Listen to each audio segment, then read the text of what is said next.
అందరికీ నమస్కారం. మొన్నటి వరకు బంగ్లాదేశ్లో అజ్ఞాత వ్యక్తులు కొంతమంది ఏసి పారేశారు. ఇలా ఏసి పారేసిన వాళ్ళల్లో జిహాదీలు, ఇస్లామిక్ టెర్రరిస్టులు, ఐఎస్ ఏజెంట్లు ఇలా రకరకాలు ఉన్నారు. ఎవరేంటో తెలియదు.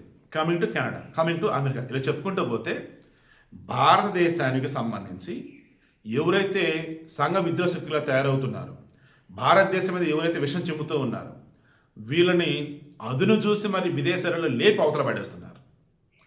వాళ్ళు ఎవరు ఏంటి తెలియదు, అజ్ఞాత వ్యక్తులు. ఈరోజు 2012లో పూణే బాంబ్ బ్లాస్ట్, దానిలో కీలకమైనటువంటి వ్యక్తి అక్యూజ్డ్ వచ్చేసి అస్లాం షబ్బీర్ షేక్ అలియాస్ బంటి జహగీర్దార్ ఏదో ఉండే బంటి. సో ఈ అస్లాం అలియాస్ బంటి ఏజ్ వచ్చేసి అరౌండ్ 50. ఇతను ఆల్రెడీ అరెస్ట్ జైల్లో ఉన్నాడు. బట్ 2023లో బాంబే హైకోర్టు బెయిల్ ఇచ్చింది. దాంతో ఈరోజు అహల్యానగర్ డిస్ట్రిక్ట్లో ఒక శ్మశాన వాటికలో అంచుకడికి వెళ్ళాడు. వాళ్ళ బంధువులు తెలిసినాడు. ముస్లిమ్స్లో వచ్చేసి నిజం వాళ్ళు మెచ్చుకోవాలి ఈ విషయంలో మాత్రం. అంచుకలు అన్నప్పుడు ఆల్మోస్ట్ అంతా వెళ్తారన్నమాట. అంటే ఎలా అంటే గౌరవప్రదం అన్నట్టు. నేను మామూలుగా షాక్ అయ్యాను అసలు. మామూలుగా కొన్ని చోట్ల కులాలకు సంబంధించి చనిపోతే ఆ కులంలో కొంతమంది వెళ్తారు అంతే.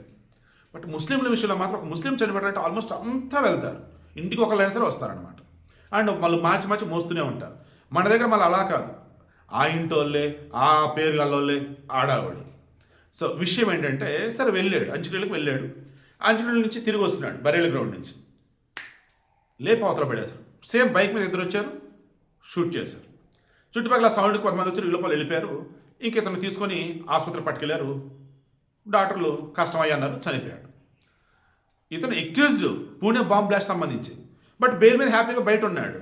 దాంతో లేపేశారు. అంటే భారతదేశంలో కూడా అజ్ఞాతులు తమ పని తాము చేయడం మొదలెట్టారా ఏమో. ఒకవేళ అలా అయినట్టయితే సంతోషమే.